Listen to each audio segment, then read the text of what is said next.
তপ্ত বালুর উপরে পাথর দিয়ে শুয়ে রাখা সেই কৃতদাস আজ জান্নাতের মুয়াজ্জিন। তিনি ছিলেন বিল্লাল রাদিয়াল্লাহু তাআলা আনহু।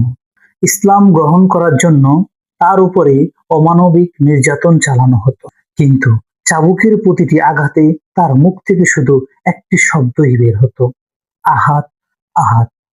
আহাদ শব্দের অর্থ হলো আল্লাহ এক। এরপর আবু বকর রাদিয়াল্লাহু তাআলা আনহু তাকে মুক্ত করে দিলেন। সেই বিলালই হলেন ইসলামের প্রথম মুয়াজ্জিন। রাসূল সাল্লাল্লাহু আলাইহি ওয়াসাল্লাম মিরাজের রাতে জান্নাতে বিলালের পায়ের আওয়াজ শুনতে পেয়েছিলেন।